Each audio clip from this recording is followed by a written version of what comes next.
So we work with different stages of slipcast ware. We have wet straight out of the mold. Then we have leather hard, where the clay is starting to get dry, but I could still manipulate it. Things would be okay. Stiff leather hard, there's moisture in the clay, but if I tried to manipulate it, it would break. Bone dry, there's no visible moisture in the clay, and its clay is at its most fragile state. And then we have our bisqueware stage, where the piece has already been fired. And those are the stages that we have. So with slip casting and low fire clay, there's a lot of different ways that you can do add-ons, whether it be handles or adding little sprigs. I'll be adding a little sprig today. So you're able actually to add things in all the stages that I've mentioned. I would probably say that when you get to bisqueware, though, it gets a little tricky when you're doing something vertical, but it is possible to do that. So I'm going to talk primarily right now about when we're taking something right out of the mold and adding to it. So I popped these out of the mold, and they're fairly damp, but they're at that leather hard. I would say this is that leather hard stage. And now I want to do an add-on. The way I learned was you would score, which is cross-hatching, and then cross-hatch the item you're going to put on your piece, and then use some casting slip. But there are other ways to approach it, and I'm going to go over them and I'll go back and just discuss them. So the most traditional way is cross-hatching, and that goes for high fire, low fire. There's always cross-hatching or scoring, putting your slip, and then attaching your sprig on there.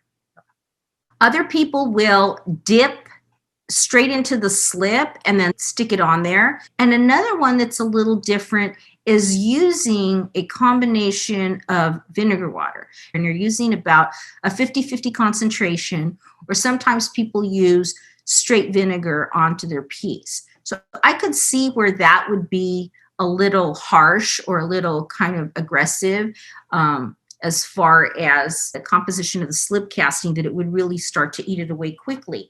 So what I've done is I put together 3/4 water and 1/4 vinegar. So I've diluted that, and we'll just kind of look at the differences. So I'm going to start with the traditional way that I do it, and that is I'm going to score. And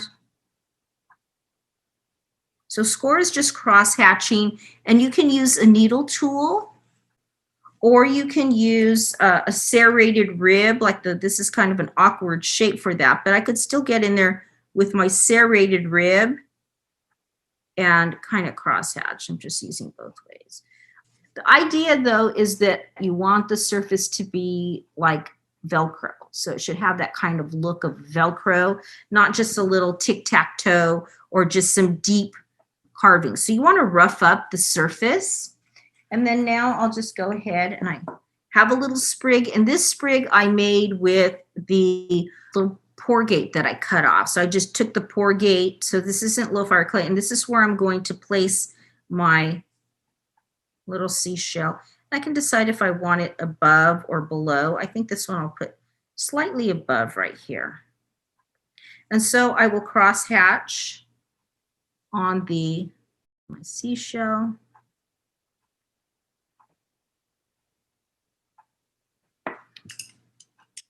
Now this is very familiar to a lot of you, but hopefully I'm going to give some little tips here. And now I'm just brushing on some slip. I want to make sure I cover all that scored area so that I'm not creating an air pocket. And it's okay that I have more than I'm going to need. And I'll talk about that in a second. So I'll just put that. That's the surface where it's going to go. Not really paying attention to the angle I was putting that there. Okay. And if there is clay oozing out of the sides, which here there isn't too much, that's okay. What I usually do is not clean it up until 5-10 minutes, sometimes 15 minutes. Because what happens is that you have a little seam here, little area, and the clays or the slip is usually oozing out. But if you wait 5 or 10 minutes, it usually goes kind of recedes back into that area. So there's very little, if any, cleanup you have to do. But if I don't do that, what I found is if I clean it up right away, first of all, you can make a mess. And secondly, what happens is that it kind of recedes in there. So now you have this little area where you can see, which on a sprig, it's probably okay. On a handle, you probably don't want to see that. So by waiting 5 or 10 minutes, everything kind of settles out. Like I said, it recedes into the little crack, and then you can just clean it up. I usually will just, if it's like that, sometimes I will just kind of clean it up with a damp brush. Or if I just see it's a little bit there, I'll just take some plastic, some like dry cleaners plastic, and I put it there. And then I just use the side of my needle tool, and I'll go in and kind of compress it gently and lift, and then it just makes a nice clean seam, depending on how much it is. Sometimes you'll find that there's a lot, and you don't want to be brushing that with your brush, because then you're just displacing all of that. You want it to be nice and clean. So if you don't want to see that, and some people leave it, they like that added texture, you can just go in with your tool and clean up the excess. And then now if you made little marks or something, you can just go ahead with your brush and leave it at that. Or once again, go back in with your plastic, and then using the side of your needle tool, you can kind of smooth that out. And then when you peel it off, it's nice and clean. You don't want to have those sharp edges, because then when you go to glaze, depending on the type of glaze, those will really show up, especially if you have like a translucent glaze. So you want to have some nice smooth edges that your glaze can go over. So that is the way that I usually approach doing a handle. And then the next thing I would do is I would cover it all the way around in plastic. And that's putting plastic under and over and leaving it like that, and kind of put the plastic kind of close to it for at least 24 to 48 hours. Now I do that anytime I do an attachment, whether it be a handle, whether it's low fire, high fire, or sprig, to kind of let everything settle out, because you have things at different rates of dryness. And so this is just a more conservative way of letting things dry out. So I'm going to put this to the side right now and move on to the other way that is recommended. And that is just taking your piece, this is just my casting slip, and just dipping it into the casting slip like this, and then just putting it on there.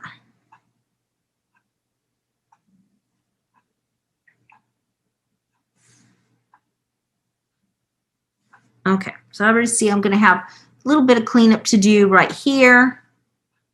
And I don't ever, again, when things are shiny like this, I don't do any cleanup, because I'm just going to make a big mess. I wait till it gets to the point where it's dull, lacking any kind of reflective surface, kind of matte, and then I go in and do my cleanup and go in with my dry cleaners plastic. So this technique I would never do in high fire. Some people in slip casting do this technique. The only thing is that you do risk it popping off. And that might be because ideally you want these to be at the same stage of dryness. In this case, because I used the pour gate, they were drying at the same rate. Low fire clay might be a little different. It is formulated a little differently, but should dry at a very similar rate. Sometimes if you're or something and this has been drying, or you did the sprig at a different time and they appear to be the same rate of dryness, but they're not, and then you're adding this wet slip, you have a different stage of drying times, and so they can crack or maybe even pop off. So that's something that could happen. I'm not saying it will happen. So what I will go over now is using vinegar and water for attachments. So I have my option. I could brush vinegar here and vinegar here, or I could crisscross and put vinegar, or I could add some vinegar to my slip. So I'm going to cross hatch or score the area.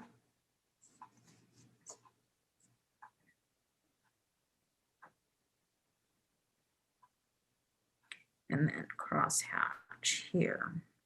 I'll tell you why I'm doing that, because once I put the vinegar, it's going to get kind of gooey and it kind of becomes like its own slip.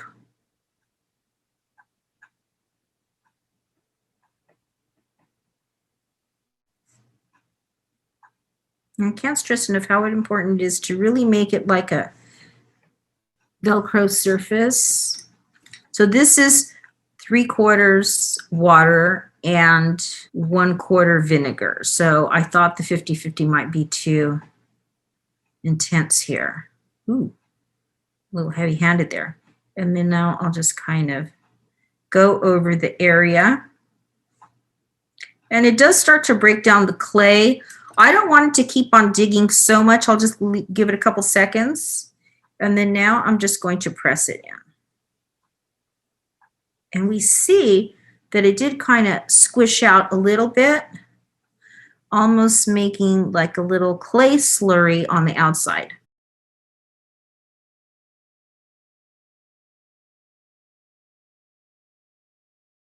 These are just at the wet stage, straight out of the mold. So what I've done is 3 different approaches here. I had my slip and score. Then I had my dipping it into the slip. And then I had using the vinegar. And the timing, it's really important that you want to have your pieces at the same rate of dryness. So if you're working on something and you're going to be creating something, you don't already have it ready to put on there, you wrap these up. So that everything should be about the same rate of dryness as I'm attaching them. If they're a little off, again, remember, if you wrap them in plastic, that should help level everything off. So this was wet straight out of the mold. Do we have more options? We do. There are commercial products out there that you can use at the leather hard stage, bone dry stage, and some even at the bisque stage. So you just want to make sure that you're reading that product information and know that it is for the correct stage. But basically, I just wanted to conclude with the techniques we would use, and then I'll get into a little more about attachments at stages beyond leather hard clay in another video.